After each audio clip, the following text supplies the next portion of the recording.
আজকে আমরা একটা ছোট অঙ্ক করব, যেটা সেকেন্ড সামেটিভ পরীক্ষার জন্য খুবই ইম্পর্টেন্ট এবং অবশ্যই ফাইনাল পরীক্ষার জন্য।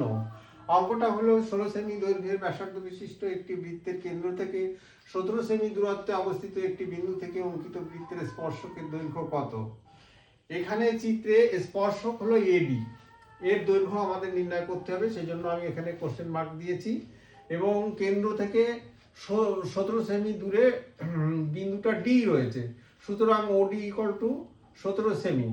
আর এ বি বৃত্তটির ব্যাস 16 সেমি, অতএব ব্যাসার্ধ তার নিশ্চয়ই হাফ হবে, সেই জন্য আমি হাফ ইন্টু 16 সমান 8 সেন্টিমিটার। এবং এখানে আমাদের অঙ্কটা করতে গেলে উপপাদ্য 40 মনে করতে হবে। এবং উপপাদ্য 40-এ কি বলা হয়েছে? উপপাদ্য 40-এ বলা হয়েছে বৃত্তের কোনো বিন্দুতে, এখানে এ বিন্দুতে অঙ্কিত স্পর্শক এবং ওই স্পর্শ বিন্দুগামী ব্যাসার্ধ স্পর্শকের সঙ্গে লম্বভাবে অবস্থান করে। সুতরাং এই চিত্রে এ ও এ ডি সমকোণ তৈরি হয়েছে। তাহলে চিত্রে যে এ ও ডি ত্রিভুজটা অঙ্কিত হয়েছে, এটা একটি সমকোণী ত্রিভুজ। এই ত্রিভুজের উপরে আমরা পিথাগোরাসের সূত্রটাকে প্রয়োগ করব। এই ত্রিভুজটির ক্ষেত্রে সমকোণের বিপরীত দিকে অতিভুজ থাকে।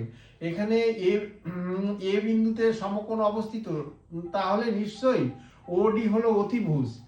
সেক্ষেত্রে আমরা এখন ভূমি এডি ভূমি ইকুয়াল টু অতিভুজ স্কোয়ার মাইনাস লম্ব স্কোয়ারের রুট ওভার করবো। সেটা লেখা হয়েছে। ওডি 17 সেমি লেখা হলো এবং ব্যাসার্ধ 8 সেন্টিমিটার লেখা হলো। এবার 17-এর স্কোয়ারের হচ্ছে 289 এবং 8-এর স্কোয়ার 64, এবং মাইনাসটা করলে এখানে হচ্ছে 215, তার বর্গমূল 15 সেন্টিমিটার। সুতরাং বৃত্তের স্পর্শকটির দৈর্ঘ্য 15 সেন্টিমিটার।